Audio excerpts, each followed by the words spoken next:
بسم اللہ الرحمن الرحیم۔ السلام علیکم۔ Welcome back to my channel Islamic quotes with اقرا۔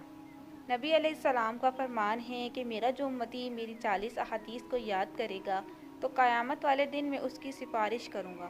تو اگر ہم لوگ یہ چاہتے ہیں کہ قیامت والے دن اللہ تعالیٰ کے ہاں نبی علیہ السلام ہماری سفارش کریں تو ہمیں چاہیے کہ ان 40 احادیث کو یاد کریں، اور یہ 40 احادیث جو میں آپ لوگوں کے لیے لے کر آئی ہوں یہ بہت ہی مختصر ہیں اور آسان بھی ہیں، اور اس کا ایک اور فائدہ یہ ہوگا کہ ہمارے دینی علم کے اندر اضافہ ہوگا اور ہماری جو عملی مشق ہے دین کے اوپر وہ مضبوط ہوگی۔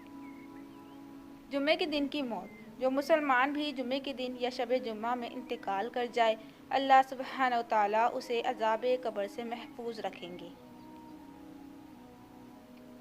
عشاء سے قبل سونا اور عشاء کے بعد گپ شپ کرنا۔ حضرت ابو برزہ اسلمی رضی اللہ تعالیٰ عنہ سے روایت ہے کہ رسول اللہ صلی اللہ علیہ وسلم عشاء سے پہلے سونے اور عشاء کے بعد بات چیت کرنے کو ناپسند فرماتے تھے۔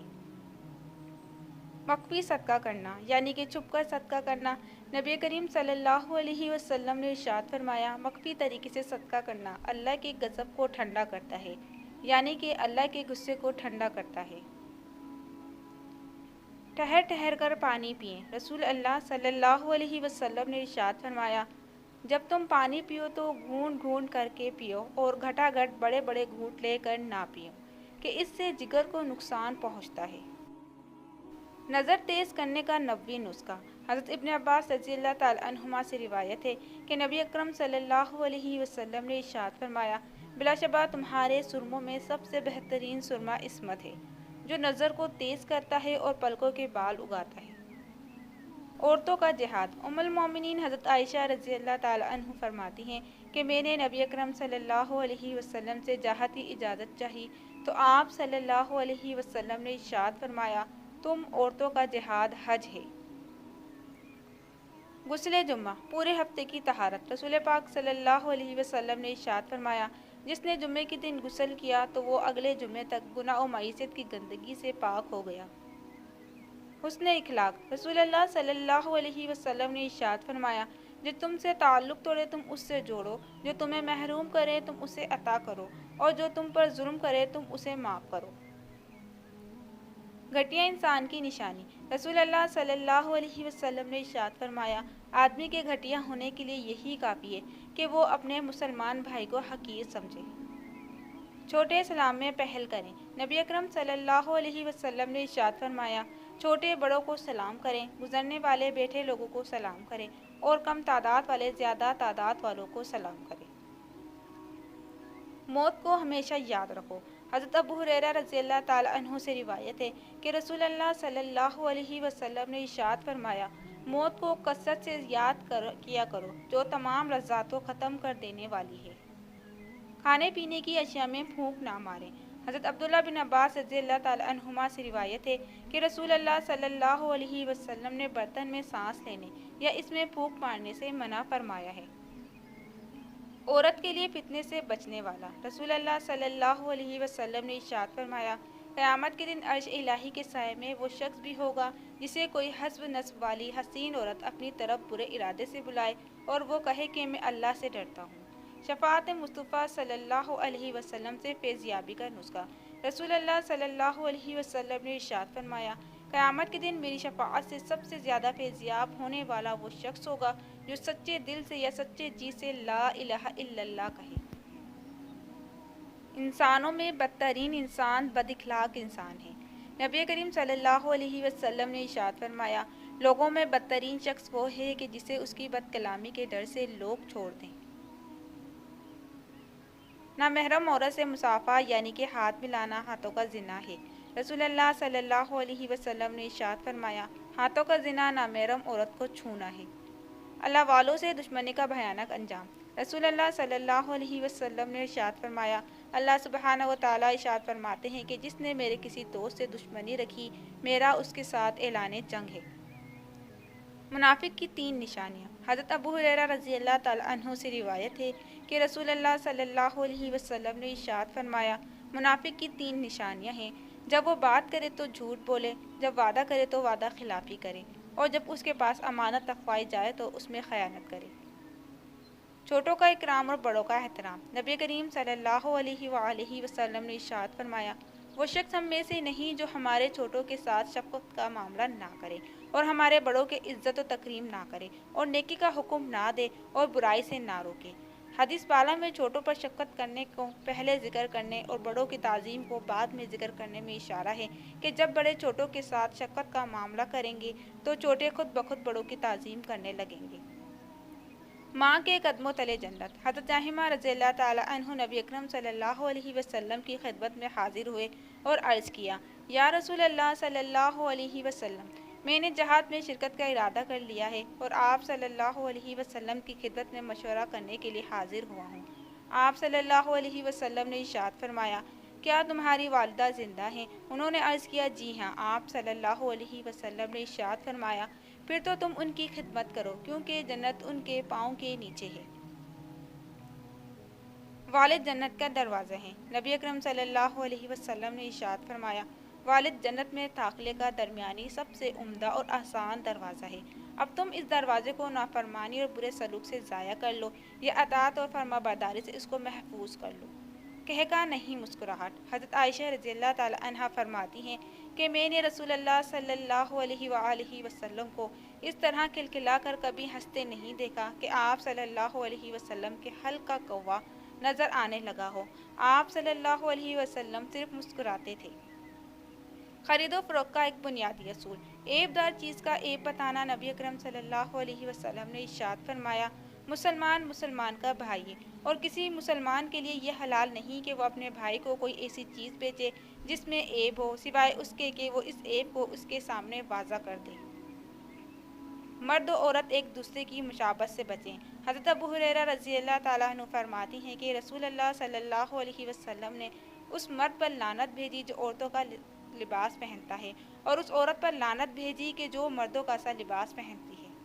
شوہر کو راضی رکھنے والی عورت۔ رسول اللہ صلی اللہ علیہ وسلم نے ارشاد فرمایا، جو عورت اس حال میں فوت ہو کہ اس کا شوہر اس سے راضی ہو تو وہ ضرور جنت میں داخل ہوگی۔ دل جیتنے کا نسخہ۔ رسول اللہ صلی اللہ علیہ وسلم نے ارشاد فرمایا، تم لوگوں کے دلوں تک مال کے ذریعے رسائی حاصل نہیں کر سکتے بلکہ خندہ پیشانی یعنی کہ عمدہ اخلاق کے ذریعے تم لوگوں کے دلوں تک رسائی حاصل کر سکتے ہو۔ سود خوری کا بھیانک انجام۔ نبی اکرم صلی اللہ علیہ وسلم نے ارشاد فرمایا، معراج کی رات میرا گزر ایک ایسی قوم پر ہوا جن کے پیٹ گھروں کی مانند کشادہ اور بڑے تھے، جن میں سانپ تھے جو پیٹ کے باہر سے نظر آ رہے تھے۔ میں نے جبرائیل علیہ السلام سے پوچھا، یہ کون لوگ ہیں؟ انہوں نے بتایا، سود کھانے والے۔ والدین اور دیگر رشتہ داروں کے ساتھ صلہ رحمی۔ نبی اکرم صلی اللہ علیہ وسلم نے ارشاد فرمایا، جس شخص کو یہ پسند ہو کہ اللہ تعالیٰ اس کی عمر دراز کرے اور اس کا رزق بڑھائے، اسے چاہیے کہ اپنے والدین کے ساتھ حسن و سلوک کرے اور دیگر رشتہ داروں کے ساتھ صلہ رحمی کرے۔ لوگوں کے درمیان صلح کروائیں۔ رسول اللہ صلی اللہ علیہ وسلم نے ارشاد فرمایا، کیا میں تمہیں نفلی روزہ، نماز اور صدقہ سے افضل چیز نہ بتاؤں؟ صحابہ کرام نے عرض کیا، کیوں نہیں، ضرور ارشاد فرمائیے۔ آپ صلی اللہ علیہ وسلم نے ارشاد فرمایا، دو آدمیوں کے درمیان صلح صفائی کروانا، اس لیے کہ دو آدمیوں کے درمیان لڑائی جھگڑا دین کو مون دینے والا عمل ہے۔ خاندان اور رشتہ داروں، میاں بیوی، بھائی بہنوں اور دوست احباب کے درمیان صلح صفائی کروانا اور دلوں کو جوڑنا بہت بڑی نیکی اور عبادت ہے۔ نرمی سے عورت کی اصلاح کریں ورنہ۔ رسول اللہ صلی اللہ علیہ وسلم نے ارشاد فرمایا، عورت پسلی کی ہڈی کی طرح ہے، اگر تم اسے بالکل سیدھا کرنا چاہو گے تو تم اسے توڑ دو گے، یعنی جدائی کی نوبت آ پہنچے گی، اور اگر تم عورت سے فائدہ اٹھانا چاہو تو تمہیں اس کا ٹیڑھا پن برداشت کرتے ہوئے اس کی خوبیوں سے فائدہ اٹھانا ہوگا۔ زکوٰۃ مال کے شر سے حفاظت کا سبب ہے۔ ایک صحابی نے رسول اللہ صلی اللہ علیہ وسلم سے عرض کیا، یا رسول اللہ، اس شخص کے بارے میں آپ کا کیا خیال ہے جس نے اپنے مال کی زکوٰۃ ادا کر دی؟ رسول اللہ صلی اللہ علیہ وسلم نے ارشاد فرمایا، جس نے اپنے مال کی زکوٰۃ ادا کر دی اس کے مال کا شر اس سے جاتا رہا۔ اطمینان اور بے چینی۔ حضرت حسن بصری رضی اللہ تعالیٰ عنہ سے پوچھا گیا کہ آپ کو رسول اللہ صلی اللہ علیہ وسلم کی کوئی اہم بات یاد ہے؟ تو انہوں نے جواب دیا کہ مجھے رسول اللہ صلی اللہ علیہ وسلم کی یہ بات یاد ہے، جو چیز تمہیں شک میں ڈالے اسے چھوڑ کر ایسی چیز اختیار کر لو جو شک و شبہ میں ڈالنے والی نہ ہو، کیونکہ سچائی باعث سکون اور اطمینان ہے، جبکہ جھوٹ شک اور بے چینی کا سبب ہے۔ نماز پڑھیے، گناہ گرائیے۔ رسول اللہ صلی اللہ علیہ وسلم نے ارشاد فرمایا، جب بندہ نماز کے لیے کھڑا ہوتا ہے تو اس کے سارے گناہ لا کر اس کے سر اور کندھوں پر رکھ دیے جاتے ہیں۔ جب وہ رکوع یا سجدہ کرتا ہے تو وہ گناہ اس سے گر جاتے ہیں۔ دنیا کا سب سے عاجز اور بخیل شخص نبی اکرم صلی اللہ علیہ وسلم نے ارشاد فرمایا، سب سے زیادہ عاجز وہ شخص ہے جو دعا کرنے سے بھی عاجز ہو، اور سب سے بڑا بخیل وہ شخص ہے جو سلام کرنے میں بھی بخل سے کام لے۔ اللہ تعالیٰ کی رضا کے لیے محبت۔ رسول اللہ صلی اللہ علیہ وسلم نے ارشاد فرمایا، جو شخص یہ چاہتا ہے کہ وہ ایمان کا ذائقہ چکھ لے تو اسے چاہیے کہ وہ محض اللہ تعالیٰ کی رضا اور خوشنودی کے لیے مسلمان بندے سے محبت کرے۔ زبان اقدس صلی اللہ علیہ وسلم سے جاری ہونے والے موتی جیسے الفاظ۔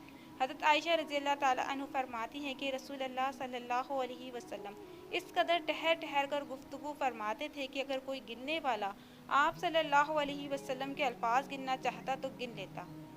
موت کی تمنا کرنا۔ نبی اکرم صلی اللہ علیہ وسلم نے ارشاد فرمایا، تم میں سے کوئی موت کی آرزو نہ کرے اور نہ موت آنے سے پہلے موت کی دعا کرے، کیونکہ جو کوئی تم میں سے مر جاتا ہے اس کا عمل ختم ہو جاتا ہے، اور مومن کی عمر زیادہ ہونے سے بھلائی زیادہ ہوتی ہے، کیونکہ عمر زیادہ ہونے کی وجہ سے نیکیاں بھی زیادہ ہو جاتی ہیں۔ روزہ اور قرآن مجید روز محشر شفاعت کا ذریعہ ہے۔ رسول اللہ صلی اللہ علیہ وسلم نے ارشاد فرمایا، قیامت کے دن روزہ اور قرآن مجید بندے کی شفاعت کریں گے۔ روزہ کہے گا، اے میرے رب، میں نے اس کو دن بھر کھانے پینے اور خواہشات سے روکے رکھا، تو اس کے حق میں میری شفاعت قبول فرما۔ اور قرآن مجید کہے گا، اے میرے رب، میں نے اسے رات کو سونے سے روکے رکھا، تو اس کے حق میں میری سفارش قبول فرما۔ پس دونوں کی شفاعت قبول کر لی جائے گی۔ اوندے منہ سونا منع ہے۔ حضرت عقبہ غفاری رضی اللہ تعالیٰ عنہ فرماتے ہیں کہ رسول اللہ صلی اللہ علیہ وسلم نے مجھے مسجد میں پیٹ کے بل اوندے منہ سویا ہوا پایا۔ آپ صلی اللہ علیہ وسلم نے اپنے پیر مبارک سے مجھے ہلا کر فرمایا، تم اس طرح کیوں سو رہے ہو؟ اس طرح سونا اللہ سبحانہ وتعالیٰ کو سخت ناپسند ہے۔ رسول اللہ صلی اللہ علیہ وسلم نے اوندے منہ سونے سے منع فرمایا ہے، اور آج کل کی میڈیکل سائنس بھی اسے اعضاء و جوارح بالخصوص دل و دماغ اور انسانی نفسیات کے لیے سخت نقصان دہ قرار دے رہی ہے۔ لہٰذا لڑکپن سے ہی اوندے منہ نہ سونے کے حوالے سے بچوں کی تربیت کریں۔ مسلمانوں کو خوش رکھنا محبوب ترین عمل۔ حضرت عبداللہ بن عمر رضی اللہ تعالیٰ عنہما سے روایت ہے کہ ایک شخص نے رسول اللہ صلی اللہ علیہ وسلم سے دریافت کیا، یا رسول اللہ، کون لوگ یا کون سا عمل اللہ کو زیادہ محبوب ہے؟ رسول اللہ صلی اللہ علیہ وسلم نے فرمایا، اللہ کی نظر میں محبوب ترین لوگ وہ ہیں جو لوگوں کو زیادہ نفع پہنچانے والے ہوں، اور محبوب ترین عمل وہ خوشی اور راحت ہے جو تم کسی مسلمان کے دل کو پہنچاؤ، یا اس کے غم کو زائل کرو، یا اس کا قرض ادا کرو، یا اس کی بھوک کو مٹاؤ۔ ایک اور موقع پر نبی علیہ السلام نے فرمایا کہ اگر تمہیں میری ایک بات بھی سننے کو ملے تو اس کو لوگوں تک پہنچاؤ، اس کو لوگوں تک پھیلاؤ۔ تو میں نے آپ لوگوں کے سامنے نبی علیہ السلام کے 40 باتیں ذکر کی ہیں۔ اب آپ لوگوں کی ذمہ داری ہے کہ آپ اس کو لوگوں تک پہنچائیں۔ آپ کے عزیز و اقارب ہیں، رشتہ دار ہیں، دوست احباب ہیں، بچے ہیں، چھوٹے بہن بھائی ہیں، ان کے ساتھ اس کو شیئر کیجیے۔ اور ایک بات لازمی یاد رکھیے، ایک انسان جب کسی چیز پر عمل کرتا ہے تو تب ہی وہ چیز اس کو یاد رہتی ہے۔ اگر ہم ان 40 احادیث پر عمل کرنے کی کوشش کریں گے تبھی یہ ہمیں یاد رہیں گی، اور اگر ہم اس پر عمل کرنا چھوڑ دیں گے تو تب ہمیں یہ بھولنا شروع ہو جائیں گی۔ تو اس پر عمل کرنے کی بھی پوری کوشش کیجیے، میں بھی پوری کوشش کروں گی اور آپ بھی پوری کوشش کیجیے۔ امید کرتی ہوں کہ آپ کو آج کی ویڈیو اچھی لگی ہوگی۔ اگر آپ کو ہماری ویڈیو اچھی لگی ہے تو ویڈیو کو لائک کریں، اور مزید اس طرح کی ویڈیوز دیکھنے کے لیے ہمارا چینل سبسکرائب کر لیں۔ ملتے ہیں نیکسٹ ویڈیو میں، اجازت دیجیے، اللہ حافظ۔